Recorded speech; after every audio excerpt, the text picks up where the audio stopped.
Wow. Did you start it? Okay. Hey, welcome. What?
Hello, hey Hi. everybody.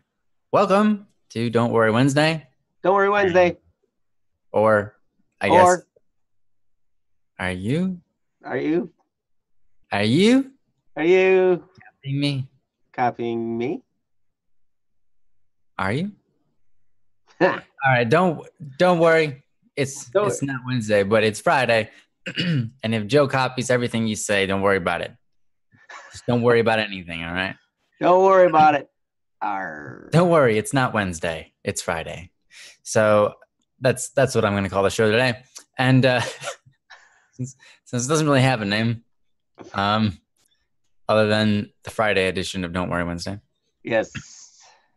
So anyhow, you know how the show works, everybody. Basically, we just talk about all the things that might be on your mind that you're going through, whether that be some stress or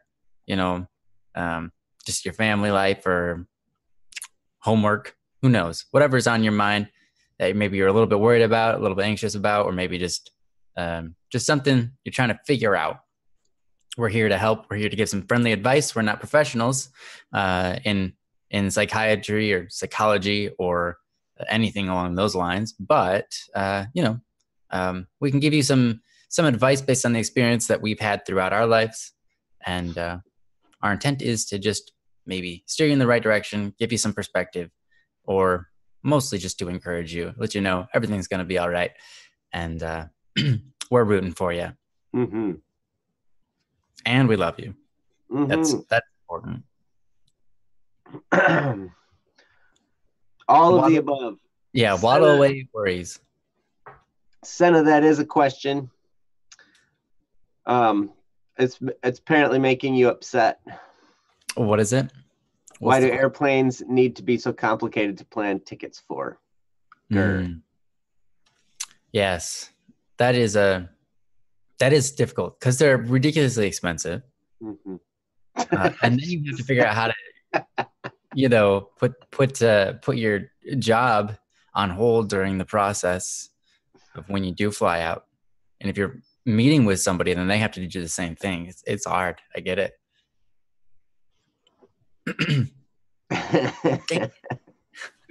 Dang it. I know, not a Don't Worry Wednesday question, but it was right there and it was easy to pick. Yeah. So we have because it's so great to see you, Senna. Oh yeah, Senna's amazing. It's always wonderful to see Senna. I always get excited whenever Senna is there. She's one of my favorite people. She's quite adorable. She's quite able to be adored and loved. Yes. Very lovable. She's just a sweetheart. She goes out of her way all the time for other people. She's amazing. So if I'm correct, she's drawing pictures of an embarrassed person. Is that what that? Yeah, you're doing it, Joe. You're doing it. So is like the more slashes mean more embarrassed? Yeah. So if how it goes. So if I'm like really embarrassed, I would go like, oops. Yeah, you just. He just did it. You just did it. Yeah. And the cues, you know what the cue is? No, I don't know what the cue is. All right. So you've got an eyeball, right? Yeah. But then that little thing. What do you think that is? A tear. Right. So they're watery eyes. Watery eyes, blushing. Okay. Mm-hmm. Is that also what the semicolon is? Yes. Okay. Do you mean? Wait. Well, you're talking about the semicolon, not the. Well, yeah. Yay, I'm learning. And all you guys are educating me in the ways of texting pictures. Oh my! I don't have any clue what that might be. That semicolon is sweat. So it's like usually nervousness, awkwardness, or just like like when you mess up or you're not certain. Or you look at somebody doing something and you're like, are you seriously doing that right now? Like, wow. Really? So it's the sweat mark. It's used for a lot of different things. I make a lot of sweat. Yeah, sweat faces. Great. But semicolon can also be a tier. It can be both. Oh, see, now Princess, you did the apostrophe. That seems to me more like the sweat drop that's like up on top of the head. Yeah. Both of them are used for the same. They mean the same thing. Yeah. Okay. That's. I so much appreciate the education, you guys. I'm the living embodiment of the sweat mark. So whenever someone has that sweat mark, it's actually just Rakatactus coming down the side of their face, just sliding, and he's going ah, because he's an airplane. Yes, that is great. So yeah, well, we do have Princess brought to our attention that we do have one from Akil. Yeah, we have one from Akil. We have some from Riku or Science Rocks, Kendra, etc. If you guys happen to be here, Riku we did already. Oh, we actually did Riku's, yeah. But if the other ones we did here, we can do yours. Just let us know that you're around, and we'll get to it. But yeah, we'll do Akil since. Wait, is Akil here? Yes, Akil is here. So. Yep, and I'm gonna post a link to Akil's topic here in the chat. So, is this friends? No, we did friends to distrust, right? Yes, this would be taking a bow. Yes, that's right. I was like, I didn't have a different name. Yep. Okay, found it. Taking a bow. Taking his bow. It's magical. Princess, you beat me to it. She's just on the ball. Thank you, Princess. You're too quick on the draw. Oh. Cool. All right.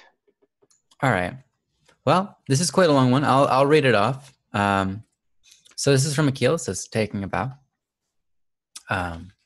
So here we go. All of my life, I've been bowing, showing respect to the others. I look at them with respect, faith in their capabilities. Recently, though, I've come to an epiphany. People put their faith differently. This is basically a follow-up on the trust issue, bearing sad news. I'll be lying if I say I wasn't disappointed. Well, working in the shadows paid differently than expected. No, I've been expecting this. I just brushed it off as nothing. I've been basically cut off from them. Right after, I gave them the list of people close to her. I had to do the investigation alone because right now they needed me to be guilty. So yeah, no word from them anymore. The investigation isn't going well for me either, so I had to just move on. Let's see who they'll actually find if they actually care to find the real culprit. I'm not really worried about myself being forgotten anymore. Well, it sucks, but I'm more worried about their relapses. People can repeat mistakes. Youth is a very fragile phase, and I'm getting outdated for them. A shame to see us stray away far from each other, but I guess it's about time. Maybe I lied. I hate getting my existence erased. I hate feeling things I've done to be all for naught. First it was deaths, then falling out because of mistrust. I'm slowly falling to doubt again. I hate to doubt people. I hate to doubt myself for doubting people. Right now, I'm stuck as this fool again, out of place. No matter how I turn, my place can't seem to fit into this puzzle. I'm getting cold-blooded again, and I have forgotten why it's wrong. Is it actually wrong, though? Why should I pretend to be an idiot just to please people that I don't know? I don't remember why, but I keep doing this anyways. Why? And there you go. That is all that he wrote. Again, I know we say this every time, but Akil, it's awesome the way that you write things through so much introspection, just so much looking and questioning everything and yourself, especially. I have seriously big props to you for questioning yourself and not questioning other people. You are questioning other people as well, but you're simultaneously questioning yourself. I think that's so awesome, because I remember a phase in my life when, everything was because of everybody else. It's everybody else's fault. And then as soon as I started to turn my head back at myself and say, well, what if it was me? Everything in my life changed. Like, that was one of the biggest moments of, biggest epiphanies, biggest realizations, biggest helpful things that I've experienced in life, was to realize, wait, if I'm going through stress right now, what if that stress is actually not being caused by anybody but me? Because I'm the one feeling it, and maybe I can be in control. And so having that outlook where you can look back at yourself and say, what can I do to change this? Or what can I change in my head that'll make things go easier? Or why am I doing these things? I think that's really great. But anyways, I'm going to hand this over to Joe. There's quite a lot in there. I'm wondering what I'll pull out of it and what I'll have to talk about. So yeah. Well, yeah, there is a lot in here. Hey, Kendra. So, and I'm not sure 100% all the details of what's going on, Akil. I mean, you, like Ryan said, you write so beautifully, and sometimes sometimes I feel like I'm jumping to a conclusion, and I don't ever want to do that. So I do have to say that I'm proud of you for moving on. When, as you said in there, the investigation isn't going well for me, so I just had to move on. And sometimes that's the case. Sometimes you you spend a lot of energy doing something, and it just comes time to, cut your losses and move on, depending on what's going on in whatever situation. Now, I know with this particular one and the previous deal you were having with your friend's distrust, it sounds like it would be, probably a great thing to move on from. Excuse me, depending on how they're acting toward you, depending on how things are going in that whole thing. And it sounds like it wasn't going well. So it's good for you to move on. And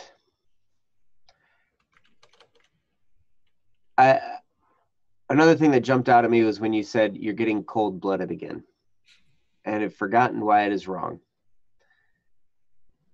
And being cold-blooded, I guess it depends on what kind of cold-blooded you're talking about. There's cold-blooded in a physical way where it's just you don't care about people at all. There's cold-blooded in a way where it's like, okay, more of a you're going to attack your goals type of cold-blooded. I'm cold-blooded when it comes to business, or when it comes to my studies or whatever. I'm just going to attack it. And in that realm, it's perfectly fine to take a little bit of ruthlessness and turn that inward on you in order to get some stuff accomplished. However, when you're dealing with other people, it can be really tough. Now, I don't know all the details of the circumstances you're in, where you live.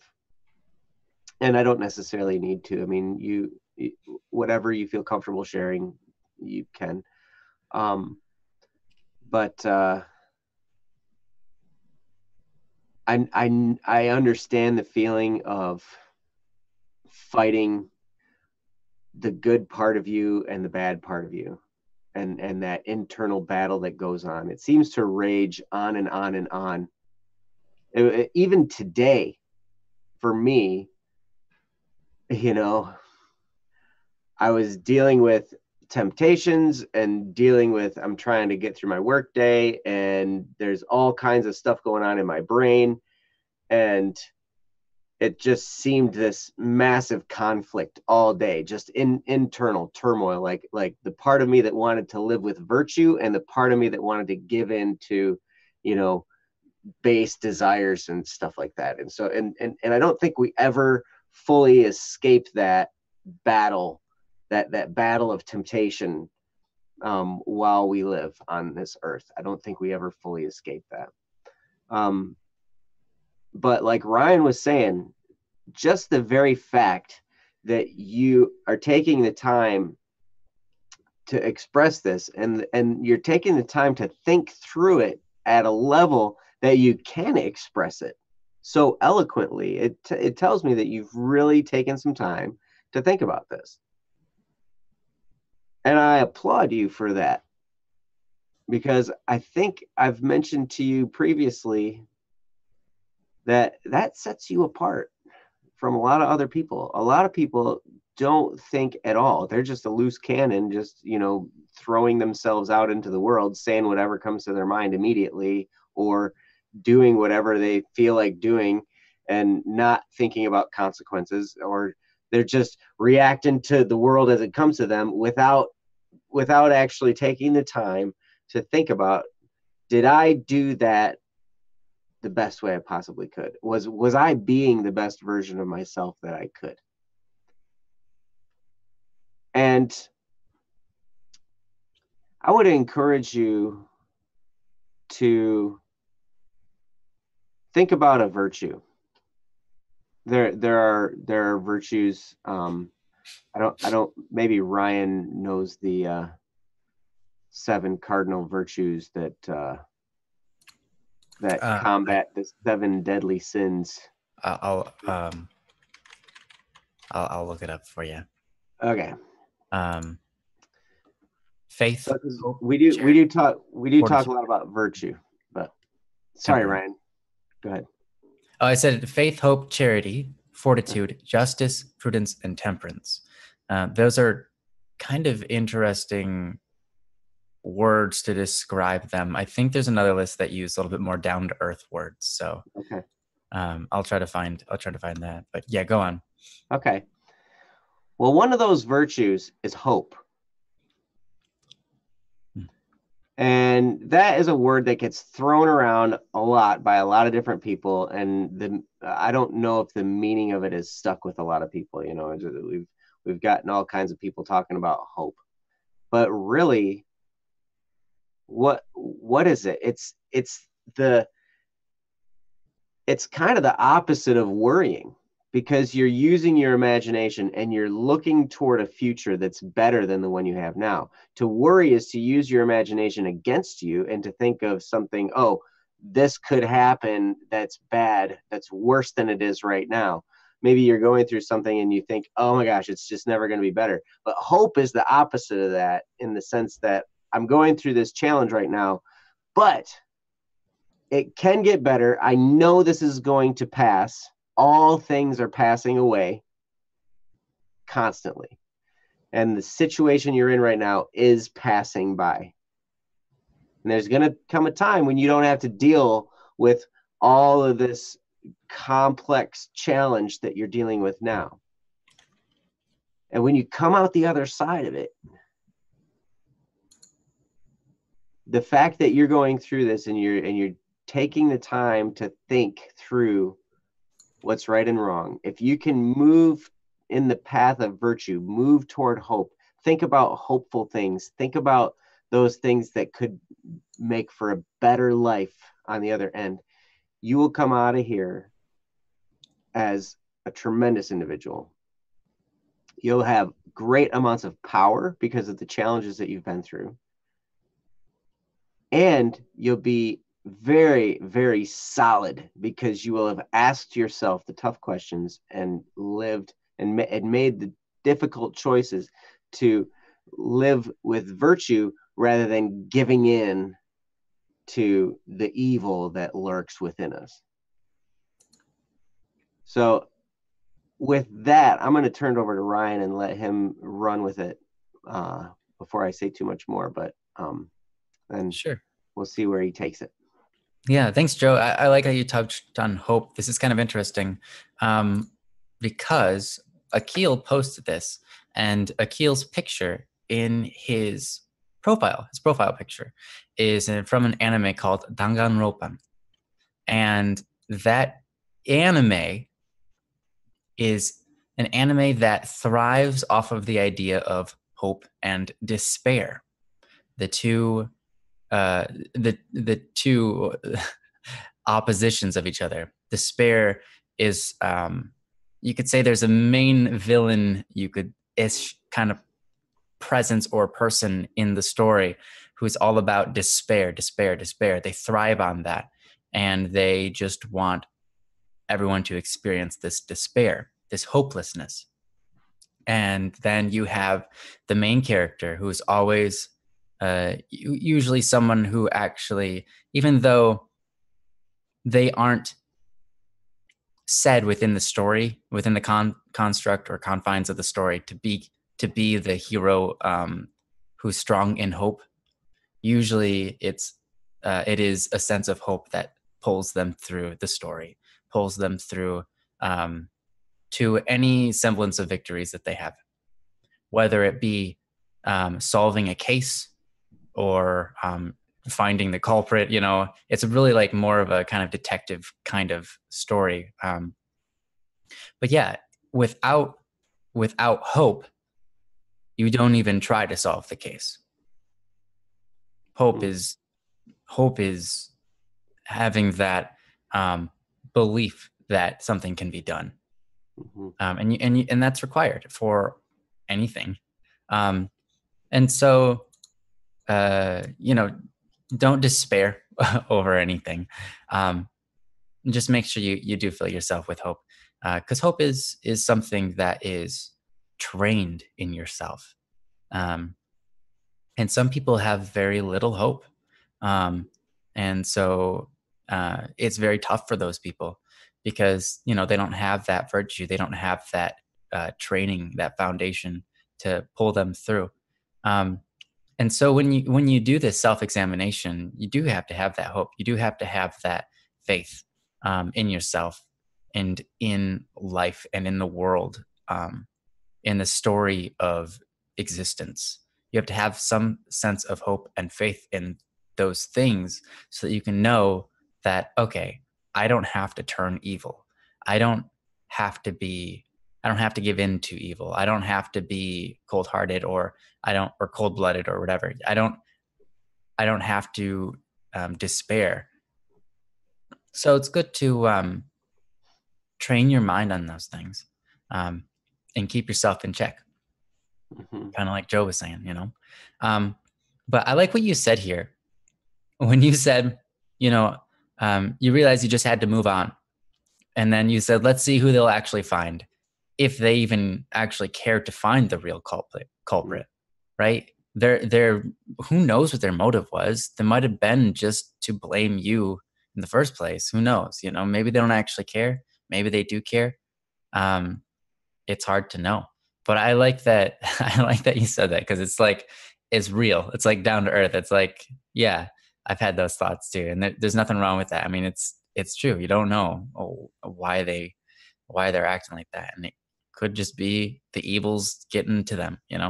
Don't let it get to you, because if someone treats you poorly, and you allow that that pain to manifest into you being worse, then it's kind of like they won. It's kind of like evil won.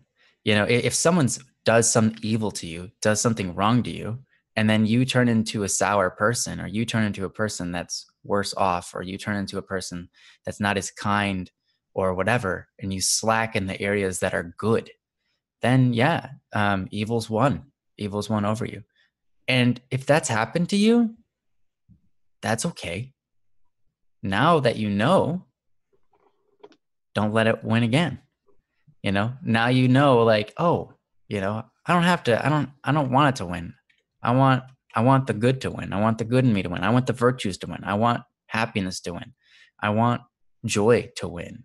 And so when those bad things happen to you, it's great to let them go. It's great to admit they were wrong, or maybe you were wrong, or whatever there was. It's great to admit that there was wrongdoing. Um, but the best thing you can do is to go back to those virtues, go back to, love, um, you know, and say, I'm going to conquer this. I'm going to see this wrong. I'm going to see this evil in the world, and I'm going to triumph over it by doing the right things every single time. Every single time, at least, I'm going to try. No one's perfect, but, right. But being aware of that really does help. When someone does something wrong to me, like, it happens. Some people do bad things to me. Most of the time, unless I'm like really close to that person, it doesn't bother me even one bit. I don't even give it a second thought. It just happens, and I'm like, okay, all right, cool. And I don't let it change me. But even if it is someone that I love, someone that I'm really close to, even then, sometimes people say bad things, say mean things on accident, or that just in the spur of the moment they get violent or whatever, and they say something. As long as I can, take their, take their act of evil and think about it, I can turn it into something good, no matter what. There's always a way to turn it into something good. And I know that's true because it's just true. There really is. There's always a way to take something, and that can be as simple as pardoning them or forgiving them, or saying, "Hey, what's wrong? Like, let's work this out. Mm-hmm. Let's move this forward. Let's grow from this experience." Or it can be just walking away and then thinking about it for a while and saying, okay, how do I want to react? How can I react to this that's best? Because then you're putting virtue first. And then that's the thing, is that will create happiness. Happiness comes from self-satisfaction, and virtues create that. Virtues are necessary for happiness. Because it's kind of like the ingredients of a happy life are those right. words. Absolutely. I mean, you see people who sell everything they have and go live on the streets, and they're happy. And it's like, you don't have money, you're not with your friends, how are you happy? And it's like, well, I live by my virtues, and these virtues create my happiness. It's not about the things that I have or the amount of times people have wronged me. It's not about my experiences. It's how I use my experiences to launch me forward. Everything in life happens for a reason. You get to pick how you want to react to it. And I love that you are contemplating, how do I want to react? Who do I want to become? Because that gives you the opportunity to really take a stance and say, this is who I want to be. I want to be the kind of guy that is happy because I live by virtues. I want to be the kind of guy that, lifts people up, or whatever it is. And you get to pick that, and then you decide that when you react and when you make your choices and so on. So it's really cool. But yeah, I think you're doing a great job, Akil. And you come here to our Don't Worry Wednesdays like every single time. Mm-hmm. And we love that. And I'm curious, what makes you keep coming back? I think it's probably because you're just really enjoying the show, and that makes me really happy if you are. Or is it that are you going through a lot and you're really, is this show keeping you going through the hard times? It could be a little bit of both. I'm not sure. But either way, we are really happy that you're here because you've got a lot. You add a You are lot a of, great blessing to this community, Akil. yeah. Yeah. And you just said that it's getting harder for you to trust. Here's the thing. Thank you for saying that. That is a super big issue that I know a lot of people have. Is a lack of trust, and it usually comes from, like, I grew up with a lot of kids. I grew up with some kids that had some bad parenting. I mean, I had bad parenting too, but one of my parents was really good. so I was kind of all right. But I grew up with some people that their motto was like, trust nobody ever, not even your best friends. Don't trust them. Don't trust anybody, because that makes you vulnerable, and it makes you easy to hurt, and that makes you able to, get stolen from, and everything like that. And so if you don't trust anybody, then you're not allowing yourself to be hurt. You're not putting yourself out there for other people to mock you or, make you feel bad, etc. So don't ever trust anybody. And that's kind of how they live their life. But I'm sure you brought it up. That that's not a good way to live. I like to use an example of a deer in the woods. Deers don't trust anybody. Most of them don't. There are some deers that will just walk up to you and let you feed them, but most deers, they don't trust anybody, which is smart because they're an animal that gets hunted by a lot of other animals. But if you walk out there and you've got corn in your hand and you're just trying to give it to the deer, right?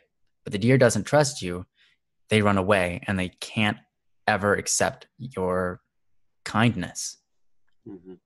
And they can't grow from the experience that you're trying to help them with. But if they did trust you, then they would get corn. They would get free food, and they would get companionship. They would get strength in friendship. They would be able to rely on somebody else and grow through that, and also be something that others can rely on as well. The deers trust the other deer. If the deer did not trust the other deer, deers would not exist anymore because that is necessary for deer kind to exist, is trust within deer kind. Because otherwise, they wouldn't procreate, and there would be no more deers left. And they wouldn't stay together as a pack. Deers, they always travel together in a group. They do that because that makes them stronger. And so deer are, in many ways, an example of trust and distrust. Now, it's okay to be vulnerable to other people. Now, you have to realize everything comes with, a middle ground. You can't trust everything, and you can't trust everybody. You have to figure out where to draw that line. Excuse me. But in my life, I've pretty much just put my trust in everybody, and pretty much nobody's let me down as soon as I've done that. When I was very distrusting, I noticed I got hurt a lot more than when I actually started trusting people. It seems backwards. It's one of those things where it's like, I don't trust anybody so that nobody can hurt me. And when I did that, I got hurt a lot. But then when I started trusting people, that increased my friendships with people. And then I stopped getting hurt so much because people weren't out to try to hurt me anymore. Or when they did, when they maybe were trying to take advantage of me, I didn't care as much. I wasn't, because my focus wasn't on them hurting me and my pain and all of that. See, when I'm worried about them hurting me, I become distrusting. And then when they do hurt me anyways, it hurts a lot more because that's where my focus is. Please don't hurt me. Please don't hurt me. Please don't hurt me. And then you hurt me. It's like, it's a lot more intense than when you're confident in somebody and then they let you down and you're just like, oh, well, that's a disappointment, but give it another shot. you know, you try again, you know, I'm going to trust you again. Don't let me down. You got this, you know. It's completely different mindset, and you're not, you know, it leaves you, you would think it would leave you in a position where you receive more pain, but it's actually the opposite, because now you are more confident in yourself and you're making the choices. You're not just kind of so focused on getting hurt, where getting hurt matters a whole lot more. It's kind of weird psychology, but I think you get what I'm saying. Yeah. So it's really important to trust people. Yeah, you've been literally backstabbed before, as in someone's probably stabbed you in the back. Ouch. If that's true, ouch. Yeah, I'm just mad this time. It made me more hesitant. Yeah, and I'm sorry about that. It is hard, because you have to figure it out. Who can I trust and who can I not trust? And sometimes you just got to play the game of testing people out, you know, getting in their head a little bit and then thinking to yourself, is this someone worth trusting, or is this or not, you know? It can be hard. I don't know exactly how you make the judgment. It's kind of like second nature to me. You know, I don't trust everybody with everything. For example, like I don't just give out my social security number to everybody. Well, you don't have social security in your account. I don't give my bank account out to everybody, you know, things like that. Because that's obviously not a good idea ever anyways. You just lead people to being tempted to steal all your stuff. Yeah. It's different than trusting somebody in an activity or, you know, that sort of thing. But yeah, you know, if someone messes up and hurts you, then they messed up, right? So that's their fault. That's not your fault for trusting them. Yes. And if someone lets you down, then it's like, oh man, that's a bummer. That stinks for you, because you're the one that failed.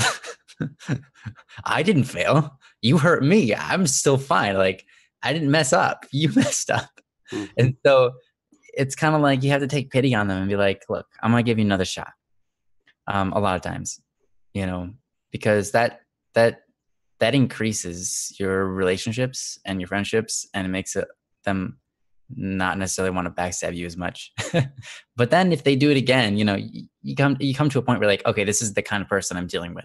I'm just not going to trust them with certain things anymore. I can trust them with some things, but not all things, you know, or not a whole lot, but I can trust them still with some things. We all have that, you know, we all have different levels of, you know, things, but I don't know. Trust is a very interesting thing. And I found that in my life, having trust in people has greatly improved my life in so many ways, and helped me to improve in their life as well. And yeah, but it can be an interesting thing to try to, how do you get over it? How do you get over your mistrust issues? And I think it might be one of those things where you buck up and you do it, and you're just like, all right, I'm going to give this person a chance, even though, you know, I'm scared of it, you know. But yeah, I'm going to turn it over to Joe. Maybe Joe has some things to say. Yeah, just real quick. I read through the beginning of your question too. It kind of looks like you just posted. I just wonder why it gets to that point though. What could be done to deal with it? I think with the beginning of your topic here, all of my life I've been bowing, showing respect to others. I looked at them with respect, faith in their capabilities, and it seems like that has been shaken. So this worldview that you had of some people has been shaken. You trusted these people, you looked up to them, you respected them, and that view now, because of some actions that they've taken, is all messed up.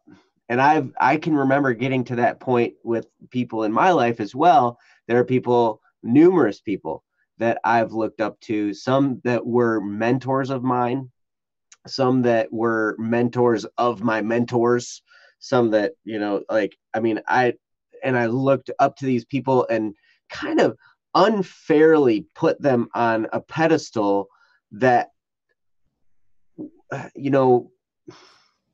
I kind of forgot that they're people too. Yeah. Yeah. I think I know exactly what you're talking about too. And I looked up to them and I respected them, and it was like, but the thing is we got to see people in the proper, we got to put people in their proper place. And it's not like, hey, I'm going to put them in their place. It's like, no, we got to understand that everyone has infinite dignity, first of all, right? But everybody is imperfect. Nobody does everything right all the time. And people mess up. And even though we can respect other people and we can trust other people, like Ryan said, we also have to remember in the back of our minds not to put them up so high to forget the fact that they're human, because they're human, they're fallible. We all have struggles. We all have demons that we fight. We all have different challenges, past addictions, maybe all kinds of things that can just come rushing back at any point and throw a big monkey wrench in whatever is going on. And then that can mess up everything for not only us, but if we are in a position of leadership, it can mess with all the people that are following us. And so that's why I have to make sure we always try to encourage people to live a life of virtue, because that's kind of your safeguard. You're still going to make mistakes, but when you do, you're not going to do things that totally alienate lots and lots of people. And it sounds to me, because I can remember being in this situation where I had looked up to these people, and all of a sudden I saw that they were human. I saw that there were flaws. I saw all kinds of things, and I'm like, oh my gosh, shame on me, for putting them on that pedestal. It wasn't their fault that I did that. It was my fault for doing that. They're just people. They're trying to do the best they can. But I put them in this light, this like amazing, oh, they're so great. And then when they let me down, it was a really hard letdown for me. But the reason it was so hard was because I had put them up so high. It wasn't that they had done that. It was that I had done that. So it sounds to me like, I don't know if you're in exactly that same boat, but it sounds to me, I can remember the ground being shaken when that happened to me, and like, whoa, feeling totally displaced. How do I trust anybody anymore? And that's when it really helps, like what you're doing right now, Akil, and that's, taking a step back and reflecting. That's super important. But then you start to understand people are people, and people don't really change. We all have basic needs, wants, desires, hopes, dreams, all of that whole, we're all one big combination of good and bad and ugly and beautiful and everything, all mashed into one being. And when you remember that about every person you meet, you can respect them, you can love them, and you can trust them. And you can also give them the grace to not be perfect. And like Ryan said, you don't have to trust them with everything. You keep things personally, keep things to yourself. Definitely do that, because you can't trust people with every inch of you. But you can trust them to be human.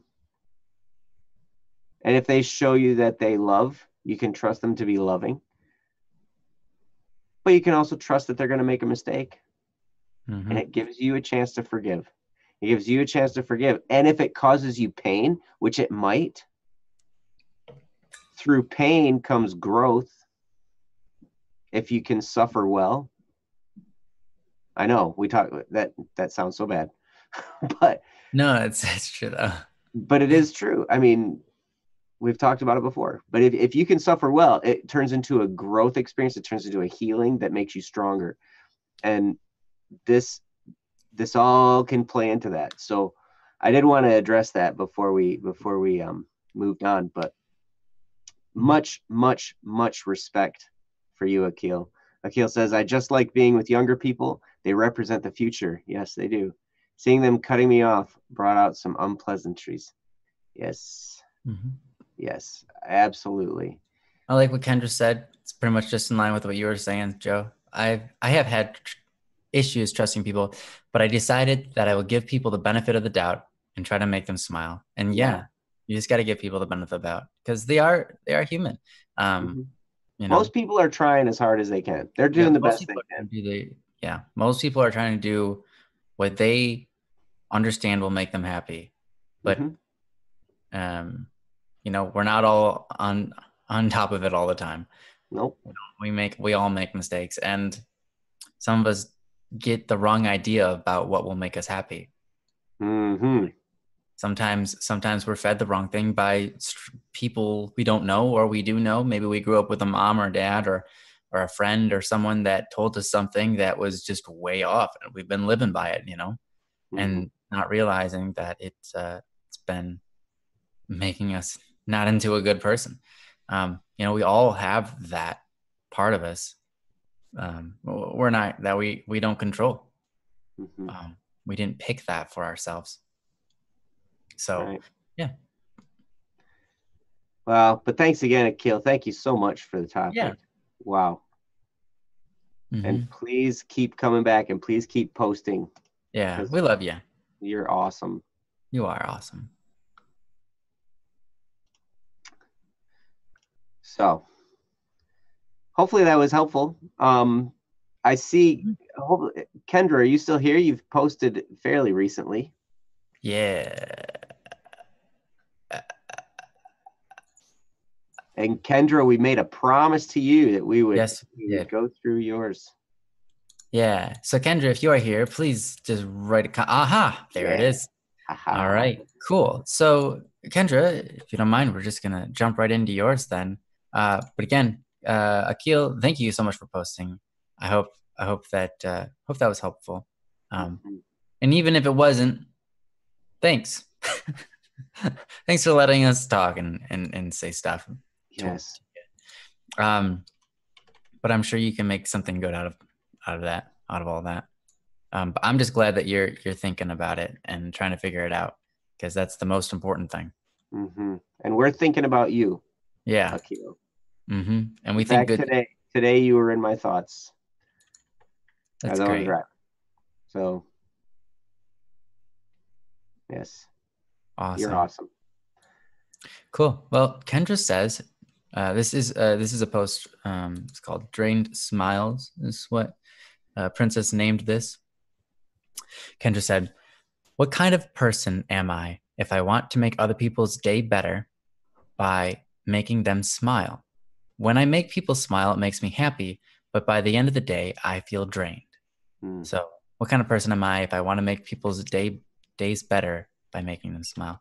It's kind of an interesting question. I remember people in school one time, they were like saying something along the lines of, you're being selfish because you want to make other people happy because that makes you happy. So you're really just making other people happy for yourself and has nothing to do with them.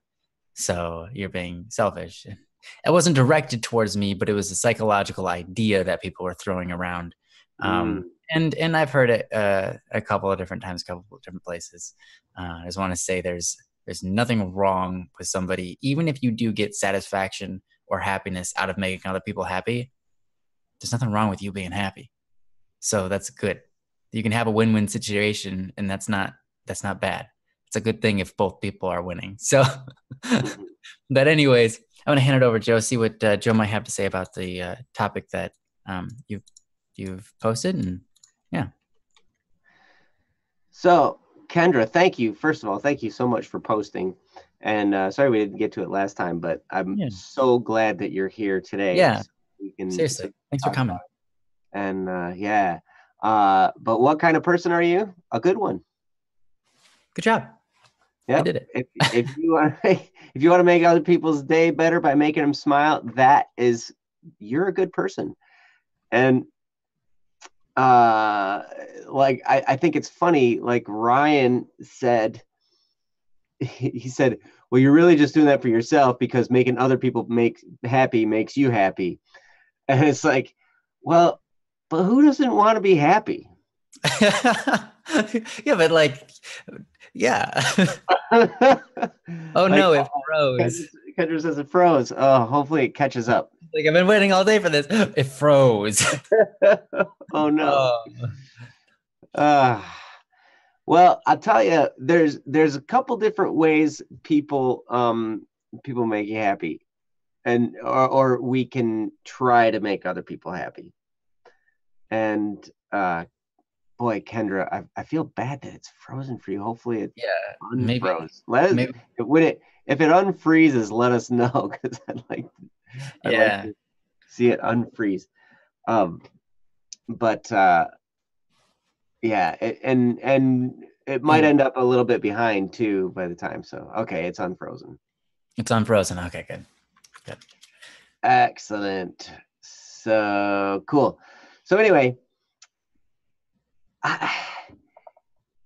what is the type of person? I think it's a masochist, someone who thrives on being unhappy or in pain or something like that. I don't know.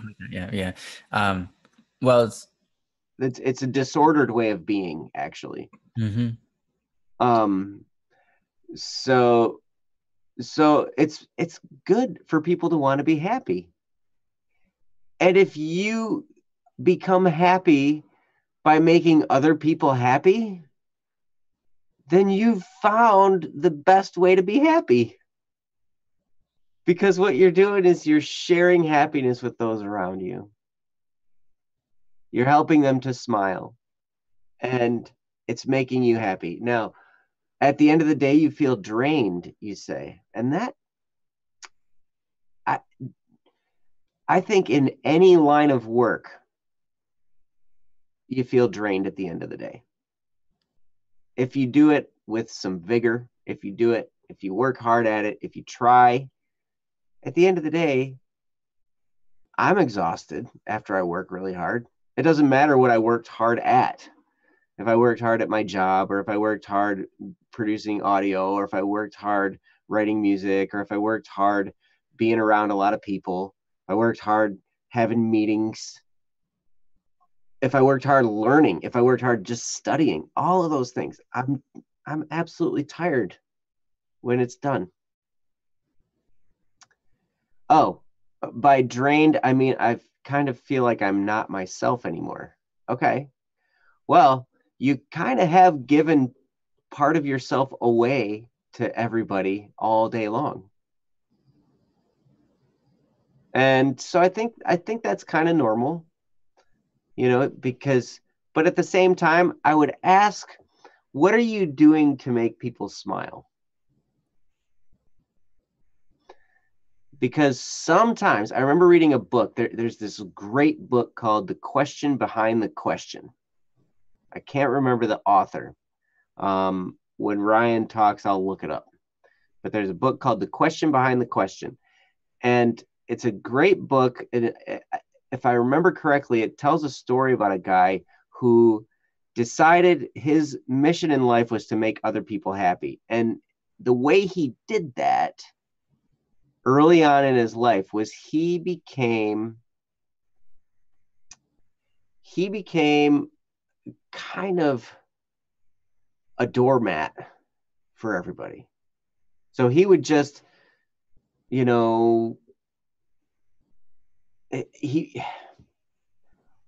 what's the proper term? Ryan, help me out. That's what your mind is saying. So I can't read anything past that. I'm trying, but I'm not quite getting it. So he became a people pleaser. Oh, okay. He became someone who, like, the only goal was to please others. Like, and if he wasn't pleasing others, it was rough. Like, so, but the thing is you can't please everybody all the time. You do have to stand for truth at times, and sometimes that's unpleasant to other people. So,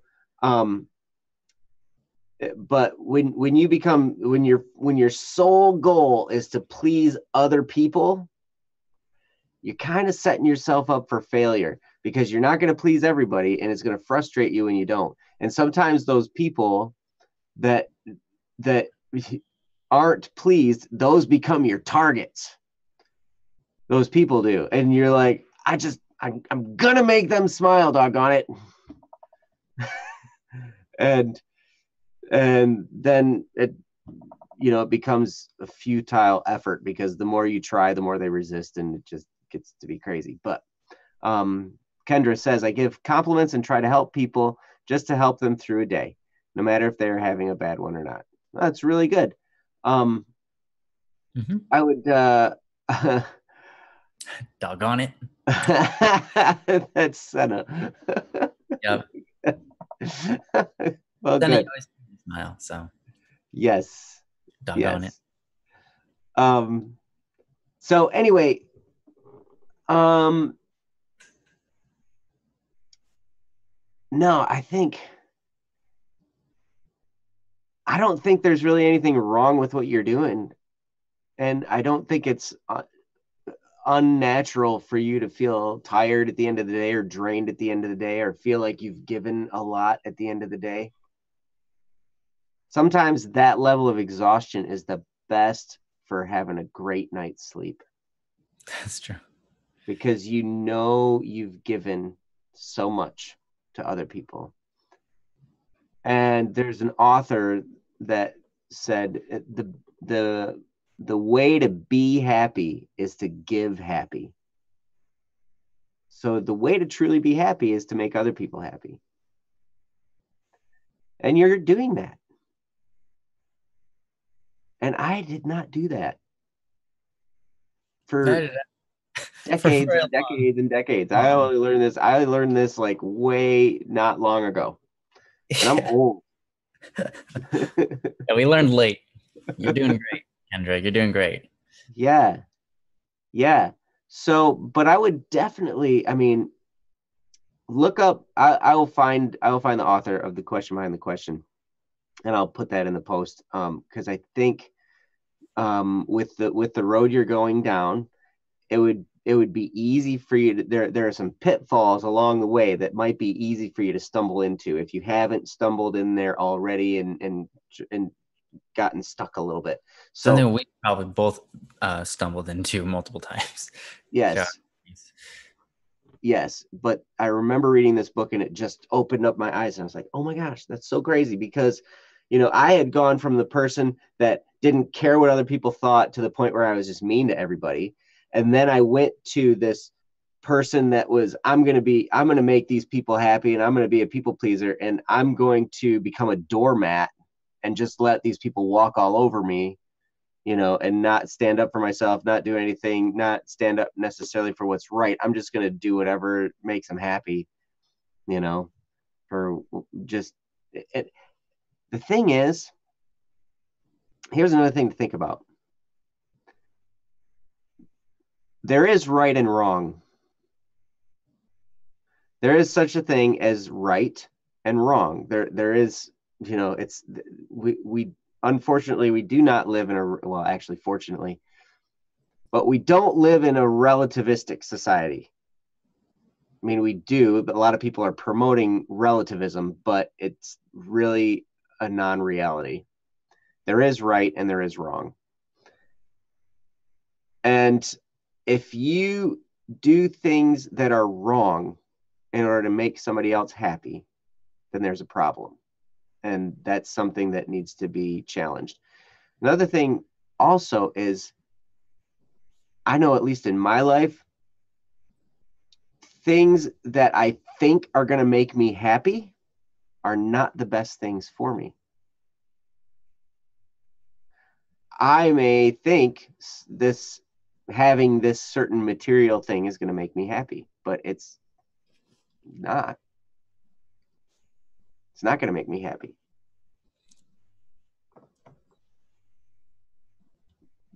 So this book, The Question Behind the Question, looks like Jeff posted the author, John G. Miller. Thanks, Jeff. Thank you, Jeff. There was a lot in there to help you be on the right track as you're going about doing what you do best, which is to lift the hearts of others and lead them to be the best version of themselves, and to help them because you love them and you want to make them happy. You want to make them smile. That's such a wonderful, wonderful thing. Such a wonderful thing. And I just want to make sure that as you do that wonderful, wonderful thing, that you're doing it for the right reasons, number one. And number two, you're not falling into the pitfalls of doing something that can be more damaging to you and to them in the long term, just for the sake of that moment of happiness, if that makes sense. Ryan, am I speaking sensibly? Would you like me to talk a little bit about that? Yeah, I want to turn it to Ryan, and I will. I'm gonna post that book on your comment here. Sure. Ryan, take it away. I think one of the pitfalls Joe is talking about, I know something that both me and him have fallen into is, for example, letting your own happiness be determined by whether they smile or not. Because if your intention is to make them smile throughout the day, that's awesome, right? If you want to make them happy, that's amazing. And please keep that up. But if you notice that your emotions, if you feel sadness sadness is an okay feeling. Sorrow is an okay feeling. But if you feel like you didn't do a good enough job, if you start attacking yourself inside because they didn't smile, if you start noticing yourself saying, I didn't do it right, I didn't make them smile, I'm a failure. If you say those things to yourself, then you're going down the wrong path. And we want to just make sure you don't do that, because I know I've done that. I know Joe's done that. When you can't make someone happy and that's your mission, it can hurt. But I want to let you know that you're not in control of them. We're not in control of anybody. And so if they don't smile and if they're not happy when you're trying to help them, then that's the time where you just got to say, I pass it off, and it's okay. It's okay that they didn't smile. I tried. And that's all I can do. You've gone down that path for the first year of college. Yeah. Okay. So it sounds like you've done that too. Yeah. I think that's something a lot of us have gone through. And you have to learn how to just have that emotional intelligence, that emotional control to say, I'm not going to get worked up or bothered by the fact that they didn't smile. That's not what my happiness thrives on. That's not what makes me a good person or a bad person. Mm-hmm. That's just them choosing to be who they are, how they're being, right? But hopefully, that's an example of probably something that's in the book. You could maybe read further. I haven't read the book myself, but if Joe's recommending it, I'm sure it's very good and worth the read. It is. It is. And I've said so because I am Joe. So therefore, I am right. No. But I actually want to touch on something completely different. So you say that at the end of the day, you feel drained. And by drained, you mean you don't feel yourself. You don't feel like you're being yourself anymore. You feel off, right? One, just like Joe said, that can be a wonderful feeling to know that you've worked really hard. I don't know if you've ever experienced this, Kendra, but like if you've worked really hard physically and then you take a nice hot shower and that hot water rinses over your muscles and you're like, whoa, this feels amazing. But it wouldn't feel so amazing if it didn't ache. Right? A good hard day's work can be very rewarding. But here's the thing. This is very interesting. You say you don't feel like you're yourself anymore. I think that is an awesome statement because I know a lot of people who've said the opposite thing, believe it or not, who say, I go to school or whatever, and I try to make everybody happy. I smile, but I'm not being myself. I'm not being true to myself, because that's not who I am. When I go home, I'm just down. I'm just sad because I'm very depressed, and I go to school and I smile all the time and act like I'm somebody that I'm not. And that's a lie, because you are both of those people. You are the person smiling, trying to make other people smile. And you are that person that goes home and feels that pain that you feel inside. And that is, both of those things are you. The person that's trying super hard to make people smile, that's you too. You're not being fake when you do that. That's you. And so it also flip-flops the other way. If you get enjoyment out of making people smile, and you go home and then you feel just worn out and you're like not yourself anymore, because you just, all of your personality is gone. Like, I get it. That person is you too. Both of those people are you. Here's something that I do when I get into that position, whether it's sometimes I wake up in the morning, sometimes I go through my day, whatever. Sometimes I notice that my personality isn't on point. My attitude isn't on point, right? And when I notice that, I take a second to myself and I pray and I say, Holy Spirit, come. Please fix my attitude. Help me with my attitude. Help me just be myself, or help me to be the best person I can be. And then that's my prayer, and it does wonders. Now, maybe you don't believe in the Christian God, and you don't believe in the Holy Spirit. And that's fine. But taking that moment to yourself and correcting your attitude when you don't feel like doing that, because I can understand when you're drained. When you're drained, you don't have that. You feel like you don't have the strength to just go like be happy-go-lucky like you usually are. But if you take a moment of silence and refocus on your attitude and allow yourself to once again pump yourself up just a little bit and remind yourself like, hey, I got to be on top of my attitude right now because I'm about to go meet some people even though I'm really drained. Like that probably be something that can really help be helpful to you. I know that's really helpful to me. So just remember, you might not feel like, I understand like the feeling like that's not me, that's not who I am. I'm this happy-go-lucky, helpy kind of person. But when I get, all drained, I just kind of want to sit there and soak and do nothing and be, and indulge in just watching, videos online and just eating popcorn and doing nothing, or whatever. It's like I get it, like, or whatever it is. But that's just a part of being human. We have chemicals in our brain, and these chemicals, they fire us up. They give us this motivation. They give us the edge that we need. But then once you use them all up, they're all used up and you don't have any more. And then you have to eat again or something before, or your body slowly makes them over time. And then you have them created again. Usually it happens mostly when you rest, when you sleep. You take that moment of sleep. Your brain is now creating and putting in the places where it needs to be the chemicals that you need to have that spunk, to have that, energy. So, you're just a human like anybody else here. And we all get drained and kind of act different.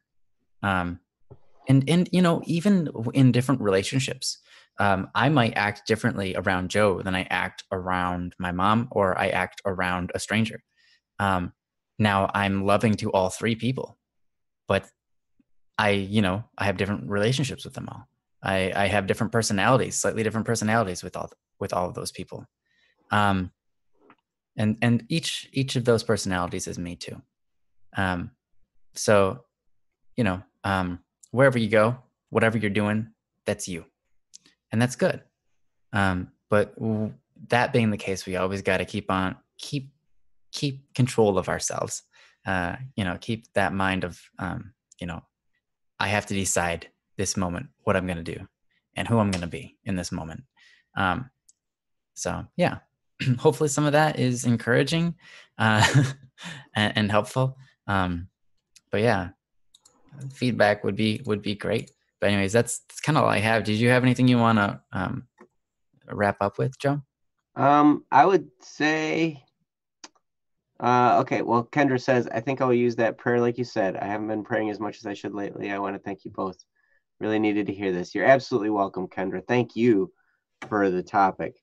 Yeah. And yeah, I just want to emphasize what Ryan said about taking some rest. I mean, even if it's just for a few minutes throughout the day, like Ryan said, pray, take some time and rest and just kind of sorry, I just thought of something real quick. I need to look it up. But take that, what Ryan said, and use it, and that simple little prayer that Ryan gave you is so powerful. It is. It really helps me a lot of times. Yes. More than people know. I learned a new prayer today, and I'm going to post what it's called. I'd never heard of this before until today. But this one I found to be very powerful as well. Suscipe prayer, I think is what it's called. Huh. And Suscipe. Is it Latin? I'm not sure. Suscipe? Well, it could be if it's Italian. Suscipe. I don't know. Yeah. So anyway, but yeah, check that one out too. Really short, simple, but also very powerful. And those sometimes are the best ones. And it can just really be helpful to just it gets your mind like back on track. And to take a little rest, I'll take a 20-minute nap or a 15-minute nap, or I'll just lay there and just kind of be still for a little bit.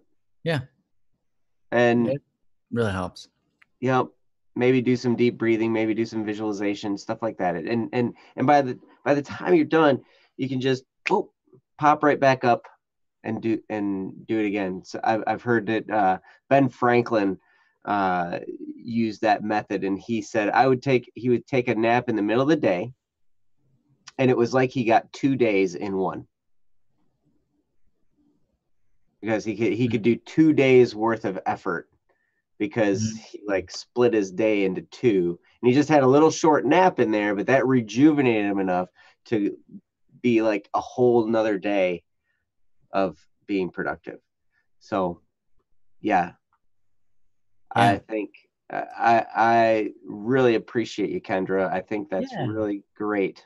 It's a good topic. Thanks for asking, and it was actually fun talking about. So yes, and here's the here, if you haven't been there to our website, here is the link to your topic, and I put the book recommendation there. The QBQ, Question Behind the Question.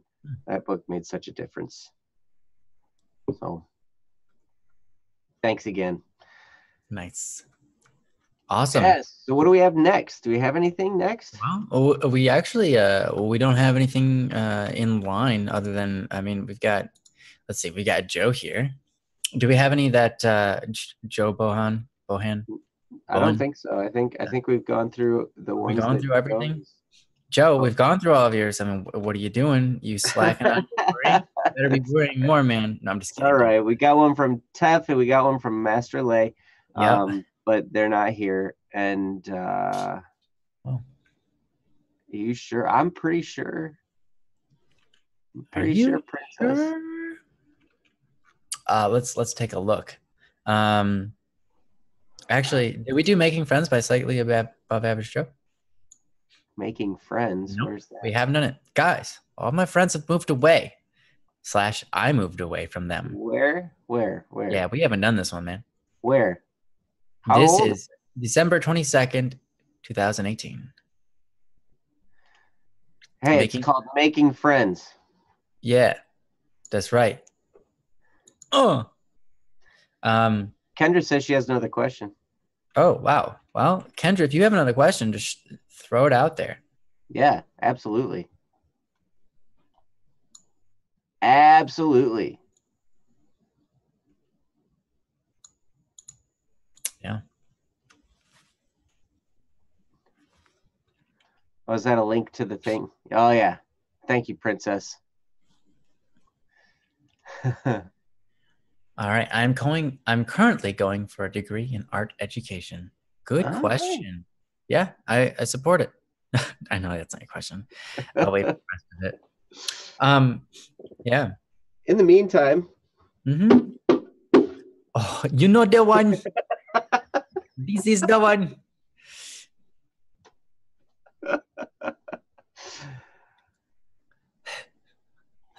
Actually, I'm not sure that everybody here does know that is the one. I don't think they know it. Okay.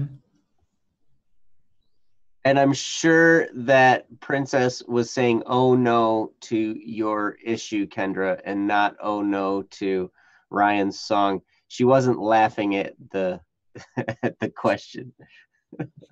Yeah.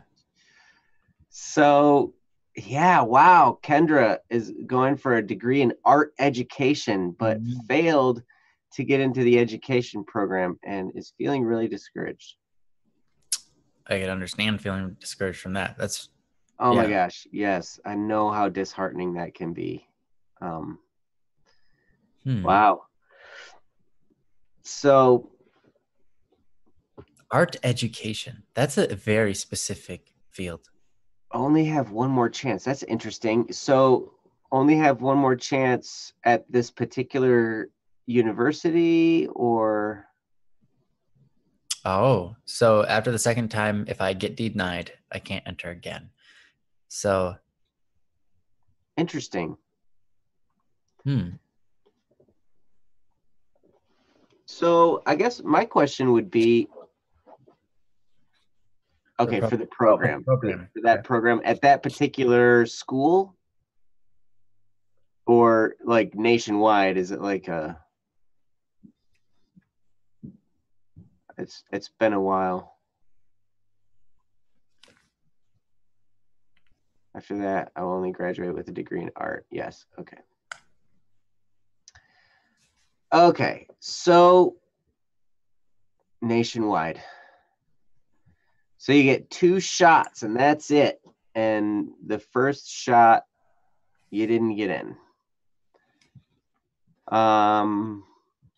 Wow. And it's the education part. So if you don't get into the if you don't get the education part, then you only get an art degree, and that probably doesn't lead to different jobs.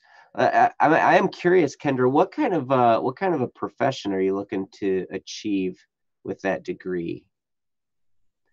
Is it the working with kids part? Is it the is it because you enjoy art and you want to teach people art? Or is it you want to work hands-on with kids doing art and stuff like that? So I imagine you're doing visual art and stuff. So sorry, I know it's tough because we talk and you type, and if you're anything like me, I type really slow. I'm a ridiculously slow typist.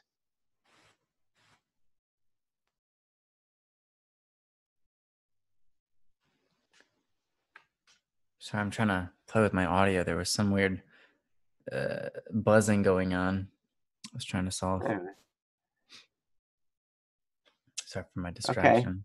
I love to think that I can encourage someone, inspire them, and make them a better artist. Okay. Oh, Well, you nice. can Awesome. certainly do that. You want to feel like you can make a difference. Kendra, I love you. I love you too. My name's not Kendra, so I don't know where you got that idea. But actually, no, I do love you, Kendra. I'll be right back. I'm just gonna blow my nose. My sinuses, for some reason, want to drain on me. So, see you in a Yeah. bit. Okay. Well, I'll start while you go. While you go do that, I'll start. So, Kendra, that is so awesome that that's your reasoning for wanting to do this.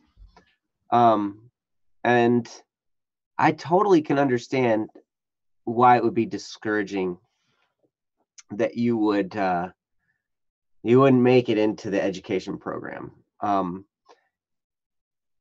The thing about a college degree, it can look good that you get it. It can be kind of a thing that you can put before you that maybe gets more people to look at your stuff, because it's got the different credentials attached to it for doing art.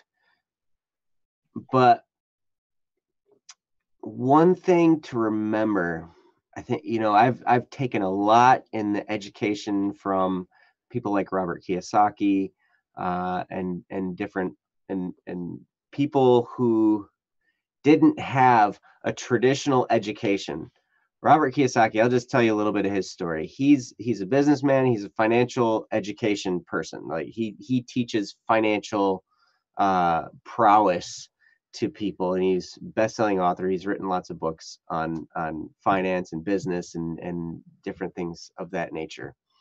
His true love has been teaching, but he really couldn't stand school. He really didn't like college. He didn't like high school even.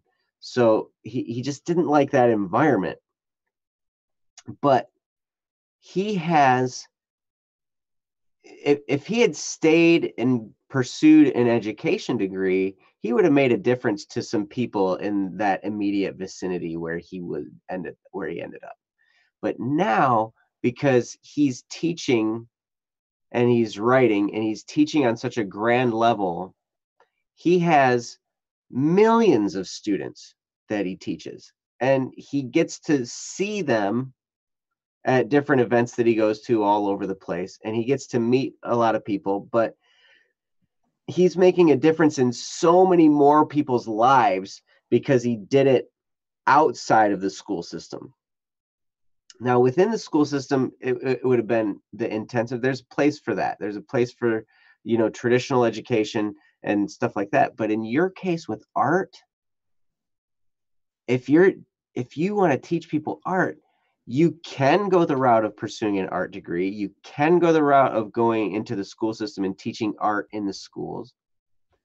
But you also could teach art. There are places where you could go. You could go on YouTube. You can create art education stuff on YouTube. You can create art education programs, and you make your own education programs and sell them through your own website, your own company, whatever you set up.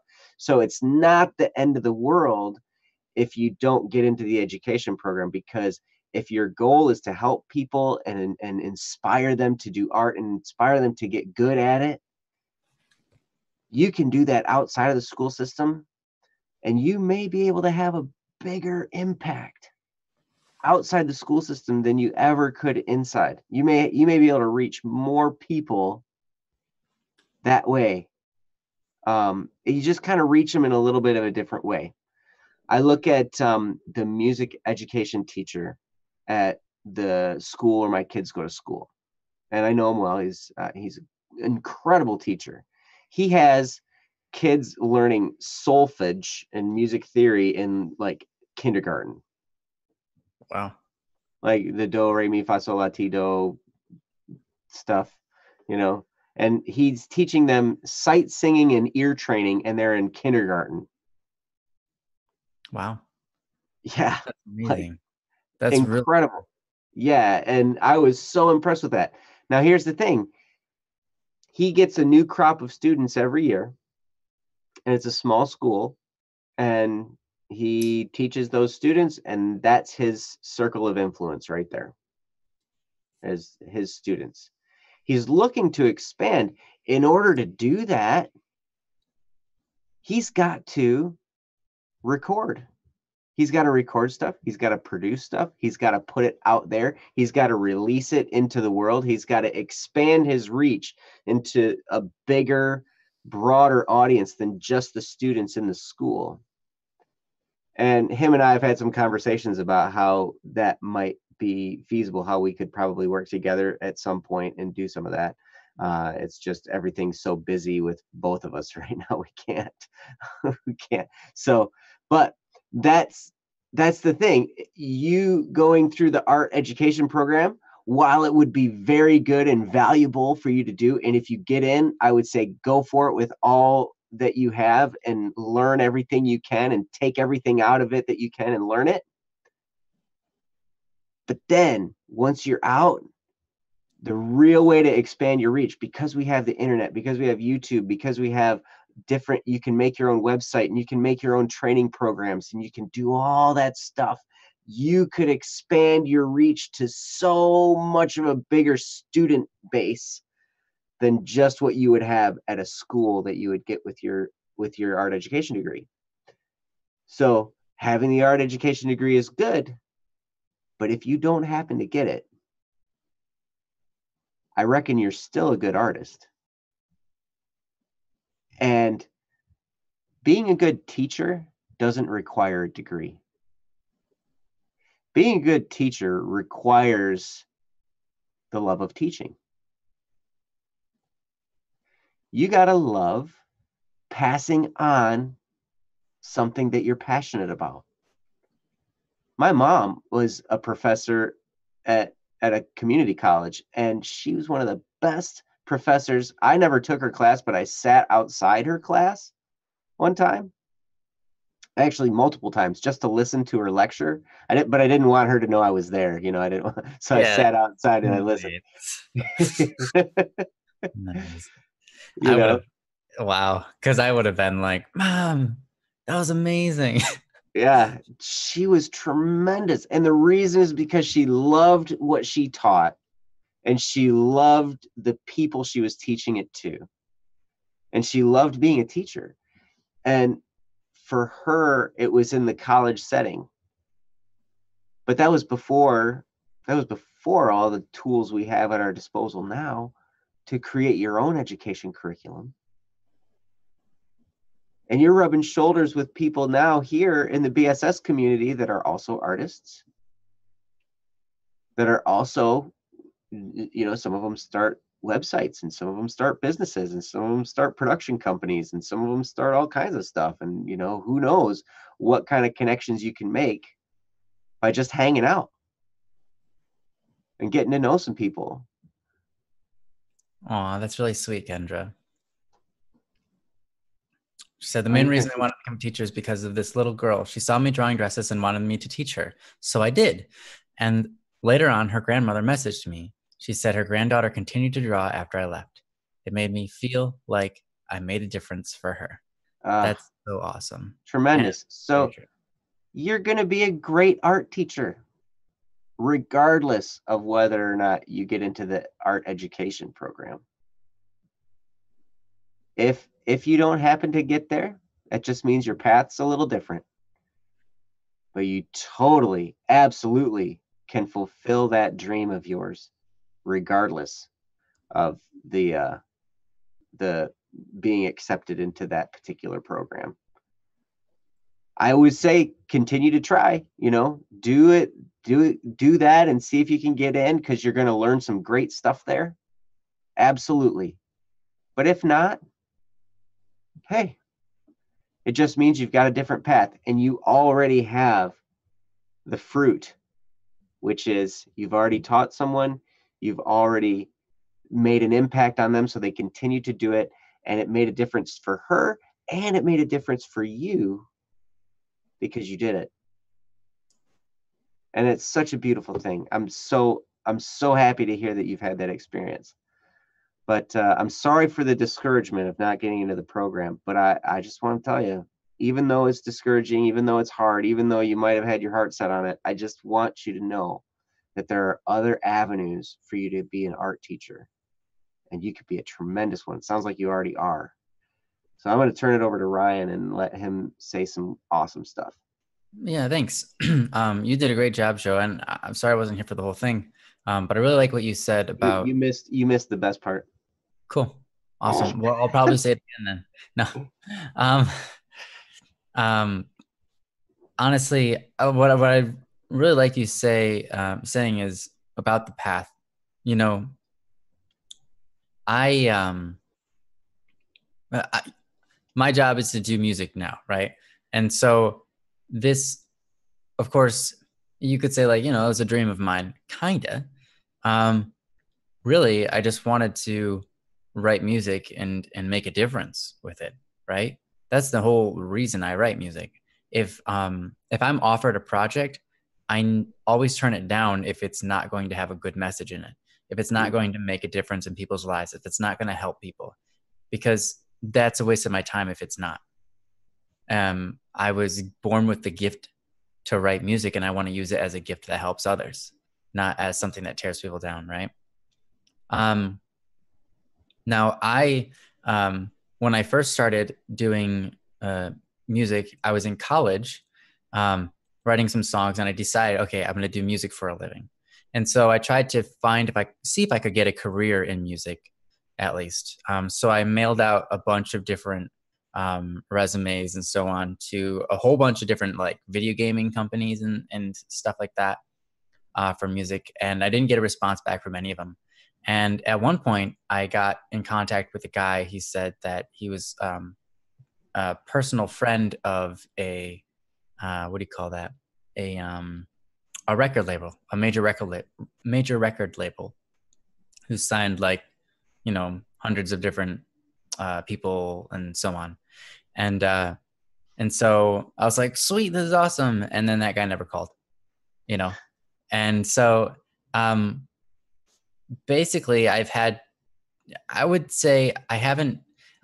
to make my own way through all of this, but not really by myself.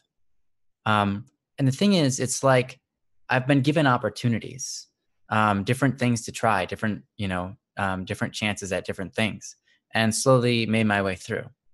You know, I have my goal, which is to influence people and to help people and make a difference with my music.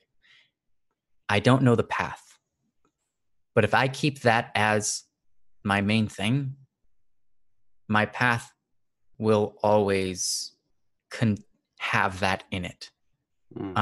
So while I was working at Taco Bell, I was going home and I was writing music. While I was working at a bakery, while I was going out doing inspections for mortgage companies, while I was doing any other job I had, you know, I was going home and I was writing music, and I was doing it for the people that might hear it someday. And that worked. And that will work for anybody. Not saying that if anybody does this, someday they'll be a musician for life, and they will, and then that will be their new job. I'm not saying that exactly. What I'm saying is, if you keep that as part of your life, then your path will include that naturally. And then opportunities will come where you can take a new path and say, wait, this new path that just opened up is going to drive me a little bit closer to what I want. And then a new path will come and be like, wait a minute. Oh, I can go over here and do some music for this person that wants it. And so as long as you've got your heart set in the right spot, when opportunities come along, you'll notice them. I think a lot of times people give up on their dreams. People give up on what they want to do for other people with their lives, what their purpose is. People give up on their purpose, their God-given purpose. People give up on their talents. People give up on their gifts because it's hard and because they can't see the end. because they can't see the path and they don't even know if they're on the path. But I think you have to have faith in that you weren't given those gifts for no reason. You weren't given those gifts as if you weren't supposed to do something with them. You have them for a reason and you're supposed to use them. So if you have a passion for something, passion is a gift. Passion is a very huge, incredible gift. Not everybody has passion about what you have passion about. And that passion can drive meaning behind your art or drive meaning behind your relationships or your interactions with other people. It can create something out of nothing. And so as long as you have your heart set in the right place and you just keep on chugging, whatever comes your way, if you pass the test, awesome. If you don't, awesome. Because you still got it. Mm-hmm. You've still got everything you need. Mm-hmm. Your path just might not be what you thought, but you'll find out someday your path was a whole lot better. Mm-hmm. Because that's what I found out. And that's what I think everybody finds out. That, if they stick to it, they go, wow, I did not ever think this would take me here. But now I'm here. And this is amazing. I didn't realize I was going to talk to all of these other people. And then somehow, like there are weird things that happen in life. Let me tell you. Mm-hmm. The person producing the show right now, Jesse, I love me and his story about how we met. He's from the same school as me, but we've never met each other in school because he's 4 years older than me, or 5, 4. And so, but the way I met him was through, he came into my basement because he was hiding. Because he was hiding. Did I even hear that? I don't know if I ever heard this story. He came to my basement because he was hiding from his mom. And because his mom wanted to take his car away, or his truck rather, even though it was his truck. So anyways, regardless, he was hiding in my basement with a couple of our friends. Our friends invited him over to our house. And so he came into our basement, and it was him and probably 1, 2, 3, 4, 5 other people. There was quite a few people there. Most of them I didn't really know. Anyways, Jesse really just piqued my interest. He had a good attitude. He was kind, and I just really liked him. There was something about him I just really liked. And so I was like, okay. We started playing Dungeons and Dragons together that night, and I just fell in love with the guy. I was like, this guy's amazing. I love this guy. He's awesome. And so then later that night, once we got done with that, and I was kind of just relaxing at my computer, I thought, I got to get this guy's MSN Messenger. And now, if you guys don't know what that is, it's like old school Skype. I got to get this guy's email address, basically. And so I sat there doing nothing for 15 minutes, just trying to work up the courage to ask him for his contact information, because I was scared to death. Because first of all, no self-confidence. He was in your basement? Yeah, he was in my basement. No self-confidence. I was worried that he was going to turn me down, and everybody that was going to be so awkward, because then everybody in the room would have saw him turn me down, and then I would have been devastated, right? And so I'm trying to work up the courage for 15 minutes, and finally I just go for it, and I'm like, "Hey Jesse, can I have your MSN information?" or whatever I said. He's like, "Oh yeah, here you go. It's blah, blah, blah, blah, blah." And I'm like, "Oh, that was so easy." So easy. Why did I have to think about that for 15 minutes? He just gave it away like it was nothing. I was like, oh. And then, so I got it. And then I never talked to him again. For 5 years. 5 years. I never sent him one message. Maybe I sent him one message right when we met, hey, and that's it, right? 5 years, never talked to him again, completely forgot about him. And then, so 5 years later, I started to come up with an idea for a company, and my brother suggested him as the web developer. And so I was like, okay, yeah, I'll send him a message. So I send Jesse a message. And then, I'm sorry, this is really off topic, but you'll understand at the end how life works. Okay, so I send him the answer to all of life. Yes. I send him a message on MSN Messenger, and then he comes on the next day, and he writes me this message. Hey, I'm sorry, I don't know if this opportunity is still available. I haven't been on MSN Messenger for 3 years. By the way, you don't get an email notification when you get a message on MSN Messenger. You don't get notified when someone messages you. He happened to randomly log on the next day. Wow. His reason, he said, was because he wanted to try to meet some old people or some new friends, because he wasn't comfortable with his current situation with his current friends, or just kind of how they were leading him. And I was like, wow, because Jesse and I became best friends. And he's part of our company. So little did he know the roller coaster ride he was going to be on for the next decade. Yeah. Hey, how's it going? Yeah. Jesse's life has been wild lately. But anyways, yeah. So sometimes life works like that, where it's like, that's obviously like God's hand or something, because that does not happen, right? That does not happen. But it did. That's kind of how life is. You have your heart set on a path. You have your heart set on an idea, and you don't get to really control the path. You just take the path that you're given. And no matter what path you take, God will always have a path that leads to him. And your gifts will always be able to become gifts for others. And you will always be able to take what you have, the passions, the talents, everything, and make use of it.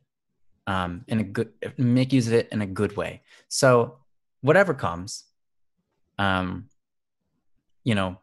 you pass this time or not, just keep that in mind, because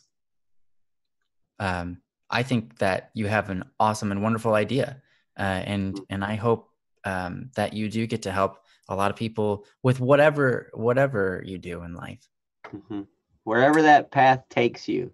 Yeah. And one thing to remember as you go along this path, this has been made more apparent to me in a lot of ways recently as well, and it is just our culture tends to think, hey, if it becomes hard, then it probably means you're supposed to quit, that you're not cut out for it. And that's absolutely not true. We had a recent meeting with a gentleman. We're in the process of putting together a deal for a audio music project with this guy, and it's going to be a fun time. Yeah, it's gonna be interesting. It'll be really cool. Yep, he's run into some challenges, with his company, and he also has a job, and he also has other stuff, and he's got a public speaking, and he's an author and a public speaker and everything. And he was telling us this story, and he was like, he's been on speaking circuits with a bunch of big name people, and it just seems to not click. It's just not really clicking in different things. He's like, he keeps on running into a bunch of fake people and stuff like that. And someone close to him said, well, maybe you're not supposed to do that. Maybe you're supposed to do this other thing. And he just, in his mind, he couldn't deal with it. And I was like, that's so true, because just because something's a little bit hard, just because you get hit with an obstacle, just because something doesn't go the way that you want it to, that doesn't mean that you're supposed to stop. That doesn't mean that you're supposed to, give up. That just means, hey, maybe it's that much more valuable because it's harder. The most valuable things in the world are expensive. Actually, that's not true. The most valuable thing ever in the universe is free. Life. But I will say that the most valuable things in life require suffering, and suffering it requires sacrifice. Is us value. Oh yeah, sacrifice. Well, sacrifice and suffering, they kind of go hand in hand. Yeah, they do. They do. They absolutely do. So anyway, yeah, as you go along this journey, Kendra, you might get hit with that. You might get hit with people telling you, people even close to you that you trust, telling you, well, if it's not going easy for you, maybe it's not for you then. Maybe this isn't the right path. Excuse me. If you have a passion for doing this, if it's what lights you up, that's a really good indicator that's what you're supposed to be doing, no matter how hard it gets. No matter how many obstacles get thrown in your way, there's always a way. You can learn from the people around you, and you can learn, keep coming back here. We'd be happy to encourage you every possible chance we get, because that's what we love to do. And that's the whole reason we decided to start BSS, was because we wanted to encourage people. We wanted to breathe encouragement and life and passion and hope and joy into people's lives. And especially, and that's why this show was so important that we kept it going, was because there are times when all of us get discouraged. There are times when every single one of us gets hit with a challenge and we just are down and out, and it hurts. And those are those precious moments when it takes, sometimes, if we can just be there for that moment to just pick you back up a little bit and help you out and help you get back on track. That's, man, those moments, I can remember so many of those moments when those people around me that loved me helped me out. Just pick me back up and breathed a little encouragement into my life. And that's what I hope we're doing with you in this moment. That's what I hope we do with everybody who comes to this show. Come to Don't Worry Wednesday when you're in those moments. We will do the best we possibly can to get you on the right track. Yeah. Oh, glad to hear it, Kendra. I'm so glad. And yeah, if you're not a member at bss.studio, go register and get involved and share some of your artwork. Yeah, I'd love to see some. Oh, I just got the courage to post a watercolor painting on the BSS website. Ta-da! Nice. Yeah. I hope you both like it. Awesome. Can you share a link to that? Can you share a link to that page? That would be great if you would. Kendra can't share a link because she's not a moderator. Oh. I'll just have to look for it. You find it. What's your name on the BSS website? Is it Kendra's Corner at BSS too?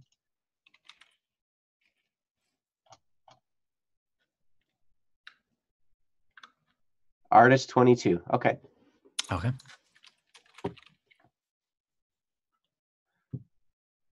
Yes. Hey, there it is. Watercolor detective. That's awesome. First time painted a person with watercolor. Found it. Okay. Wow. Nice work, Kendra. With watercolor, I would be terrible with that. Me as well. I'm really I have a very hard time with painting anything.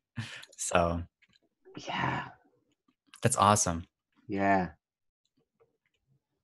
I like the awesome, checker. Kendra.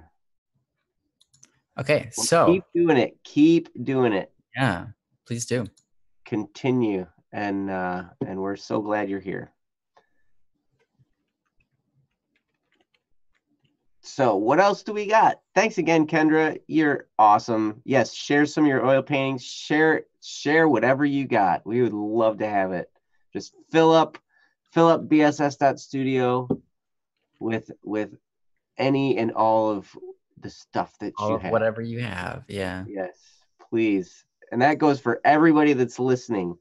Go to bss.studio. If you have something that you've created, we've got area for poetry, we got areas for artwork, we got areas for music, whether it's a cover song that you're doing and singing. We've come across some incredible singers that have just posted stuff there, and it's great. I mean, artists and singers and poets. I've got some ideas to hopefully have some contests coming up. I mean, I'd really like to just have some contests where, not necessarily a competition of like, because seriously, how do you judge art? Art is so subjective. That's true. What the artwork that one person loves, another person isn't going to love. But you know what? Really, I mean, just the fact that people are posting stuff. I mean, we got to have some kind of prize just for posting stuff because Yeah. Just, if you post the fact that you have the courage to release it out to the world and put it out there, that's such a huge accomplishment. Right. Yeah, as we were saying yesterday, it's not finished until you make it public. Yes. Yes. That is really, really true. It doesn't count if it's not public. Mm-hmm. Immortal words on my computer screen. Nice. I love it. Love it, man. Yeah, so we're about at the 2-hour mark. We thoroughly enjoy and appreciate all of you here, and we love you, and we thank you for coming and being encouragement to us, to be encouragement to you. And we hope to see you guys again. We do this every Wednesday and Friday, and so we hope to see you this coming Wednesday, which is the next Wednesday. So when I say next Wednesday, that means the very next Wednesday. The one that's coming. Yeah. It's in 5 days. That's right. And then the one after that is in 7 days after that. But before that, there's another one on Friday, which is only 2 days after Wednesday, but 5 days before the next Wednesday that comes following. You know what I mean? Math with days. Anyways. Sunnily, is this the first comment you've had? Yeah, Sunnily has yes, I think this is the only time he's said anything is when he's trying to say goodbye. Wow. It's so mean, Sunnily. Ouch, my heart. No. Sunnily, glad to see you. Glad to see you're here. Yeah. Yes. Sunnily, big man. Love you, man. Yeah. Again, I feel Sunnily's amazing. I understand. Yeah. I've been busy. It's cool. It's cool. Yeah. Busy's better than bored. I always say I'd much rather be way busy than bored. Yeah, better be busy than bored. Queen of insanity. Whoa. Everybody's showing up to say bye. Wow, it's so great to see all of you. All right. You can say hi when you come on too. That's okay. It's all right to do that if you want. I mean, but we are gonna shame you if you don't. We will not. Ryan might, because he's mean. Maybe we should just start the streams at like 11 o'clock like it is now, and then all of a sudden people will be here, So it's really not a good idea.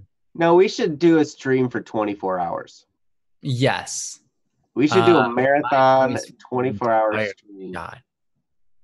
It'd be funny if we did that on a Wednesday, then we would only get 1 day break before we would have to go back at it. Oh, we'd have to do it on a Friday for sure. Yeah. We should do a really long. We should do like a really long marathon. Don't Worry Wednesday sometime where we're just on here for all of our audience and all around the world. Yeah, so that at any point in time, people can be like, I've never been able to make these because you guys are always born at the wrong time. And we'll be like, well, we're doing it here for you today. Here we are. Here we are. Except, yeah, at that point, it's going to be like, you have a donate for you today.